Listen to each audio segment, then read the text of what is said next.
Assalamualaikum warahmatullahi wabarakatuh. Kami dari kelompok 3 mata kuliah sistem kontrol adaptif bakal mempresentasikan resume yang sudah dibuat. Mungkin bisa di next. Ini merupakan anggota-anggota kelompoknya. Next. Nah, di sini terdapat materi 1, yang dimana materi 1 itu adalah pemrograman MIT untuk mode reference adaptive control atau biasa disebut dengan MRIC. Boleh di next. Nah, ini adalah pemrograman MIT untuk mode reference adaptive control, yang dimana pengertian dari mode reference adaptive control atau disebut dengan MRIC adalah sebuah metode kontrol adaptif yang secara otomatis menyesuaikan parameter kontrol agar output dari sistem plan dapat mengikuti output dari mode reference yang diinginkan.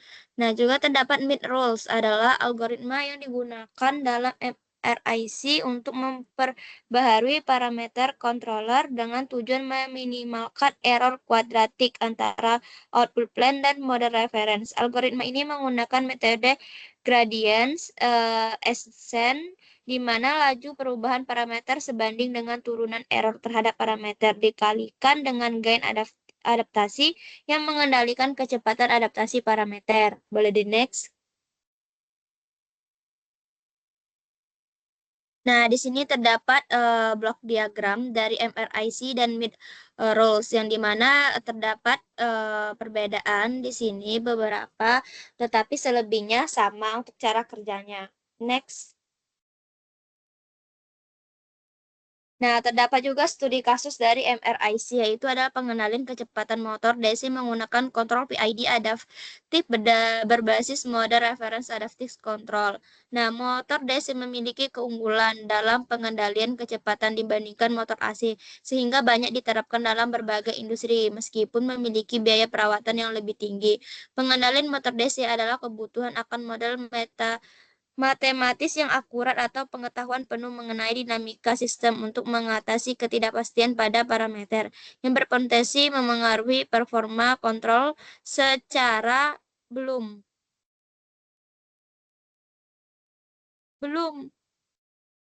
secara optimal. MRIC merupakan salah satu metode kontrol adaptif yang memberikan umpan balik dan aturan kontrol untuk mengendalikan sistem dengan ketidakpastian parameter serta kemampuan pelacakan yang baik. Next.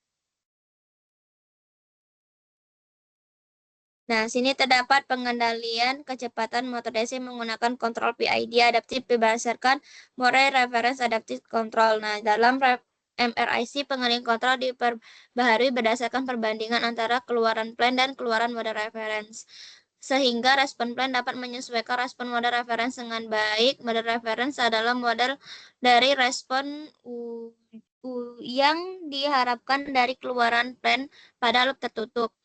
Mekanisme penyesuaian parameter dilakukan dengan dua metode, yaitu metode penurunan mid rule dan mode kestabilan. Ini bertujuan untuk merancang kontrol PID adaptasi berbasis MRIC dengan mid rule pada pengendalian kecepatan motor DC. Melalui penerapan RIC dengan mid rule, kecepatan motor DC dapat stabil dalam berbagai kondisi operasional. Next. Baik, selanjutnya di sini ada materi 2, yaitu tentang MRIC untuk permasalahan tracking dan kasus penerapan. MRIC untuk permasalahan tracking dan kasus penerapan, di sini MRIC dibutuhkan pada sistem yang mengalami ketidakpastian parameter, gangguan eksternal, atau perubahan kondisi operasional. Seketika massa, beban, atau dinamika plan berubah, MRIC memastikan sistem tetap mampu melakukan tracking secara presisi. MRIC terdiri dari 4 komponen utama, yaitu plan atau sistem nyata, reference model atau model acuan, kontrol adaptif dengan parameter yang berubah-ubah, dan mekanisme adaptasi yang mengatur perubahan parameter controller berdasarkan error. Nah, permasalahan tracking ini muncul ketika plan harus mengikuti sinyal referensi tertentu seperti step, sinus, atau lintasan yang berubah. Perubahan beban, gesekan, atau gangguan dapat menyebabkan output tidak sesuai dengan referensi. MRIC mengatasi kondisi ini dengan menyesuaikan parameter controller agar tracking tetap akurat. Kemudian ada studi kasus penerapan MRSI pada drone atau quadcopter, yang dimana di sini drone sering mengalami perubahan massa, misalnya saat membawa muatan. Perubahan ini mempengaruhi dinamika drone sehingga ketinggian, pitch, atau roll sulit dikendalikan. MRSI membantu menyesuaikan parameter controller agar drone tetap mengikuti model penerbangan ideal dan mempertahankan kestabilan meskipun karakteristik fisiknya berubah. Di sini ada diagram bloknya. Next, di sini ada hasil MRSI untuk permasalahan tracking. Yang pertama yaitu MRSI memiliki beberapa keunggulan, antara lain mampu beradaptasi terhadap perubahan parameter plan, menghasilkan tracking yang lebih stabil, dan dapat bekerja tanpa memerlukan identifikasi parameter secara manual. MRSI sangat cocok untuk sistem dengan ketidakpastian tinggi seperti robotika dan aerospace. Yang kedua, metode MRSI memerlukan tuning parameter adaptasi yang tepat. Jika kecepatan adaptasi terlalu besar, sistem bisa mengalami osilasi. Selain itu, performa MRSI sangat bergantung pada pemilihan model acuan yang sesuai. Kemudian, materi 3 akan dijelaskan oleh rekan saya. Oke, untuk materi selanjutnya itu materi 3, yaitu single tank kontrol proporsional integral derivatif atau STC PID Dahlin. Next.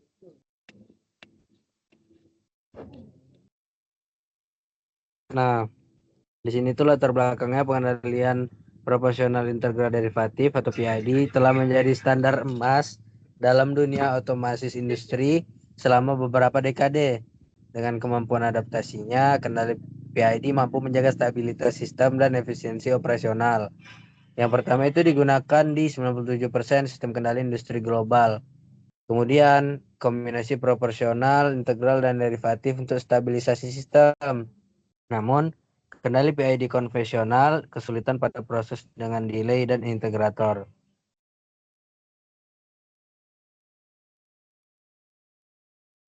Baik tantangan kendali PID pada sistem integrator dan delay.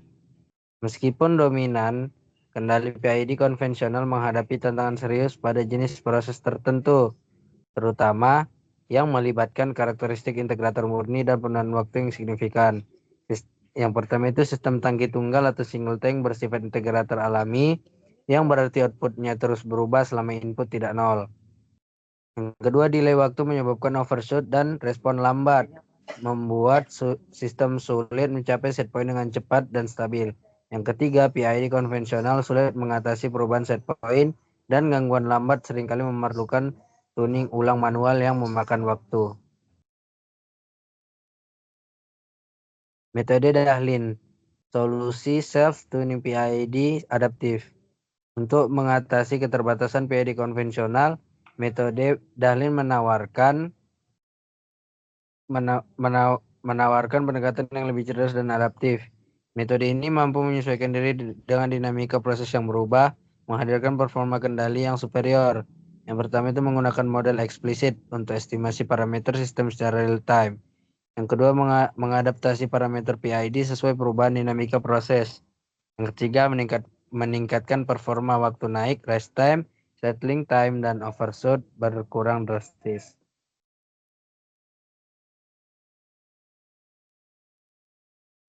Prinsip kerja dari PID Dahlin yang identifikasi model proses, melakukan estimasi model proses secara rekursif dari data input-output yang dikumpulkan secara real time. Yang kedua, perhitungan parameter PID optimal, menghitung ulang parameter PID, KP, KI, KD yang paling optimal berdasarkan model proses yang diperbarui. Yang ketiga, implementasi kontrol adaptif, yaitu menerapkan parameter PID yang baru menghasilkan kontrol yang robust terhadap gangguan dan perubahan lingkungan. Selanjutnya, studi kasusnya di mana pengendalian level cairan merupakan salah satu permasalahan utama dalam berbagai bidang industri, seperti farmasi, biokimia, nuklir, dan maritim. Umumnya, analisis sistem dimulai dari sistem tangki tunggal, single tank atau ST. Kemudian dilanjutkan dengan sistem tangki ganda atau berpasangan, couplet tank atau CT. Pada sistem CT, cairan biasanya dipompa ke dalam tangki untuk proses selanjutnya. Varian sistem CT dalam literatur bergantung pada jumlah saluran masuk dan keluar cairan.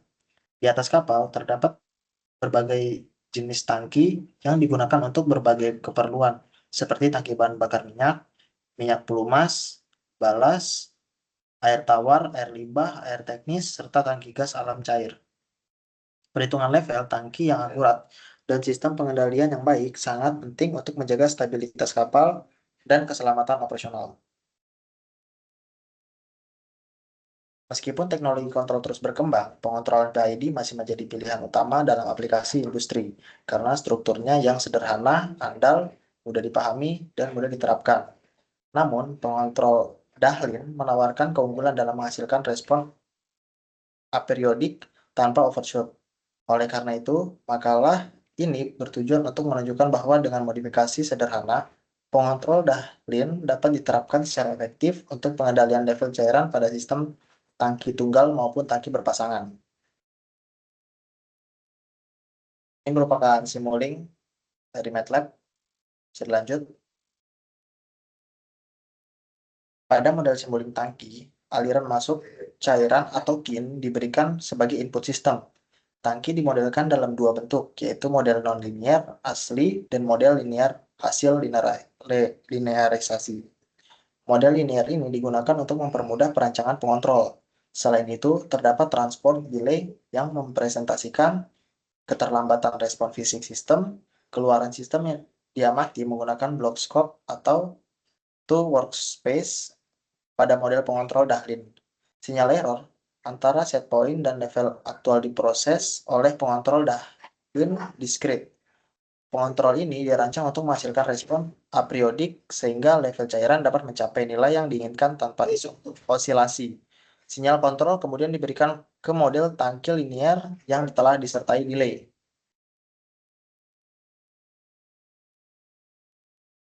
Bisa lanjut. Baik, sekian presentasi yang sudah kami paparkan. Lebih dan kurangnya mohon maaf. Assalamualaikum warahmatullahi wabarakatuh.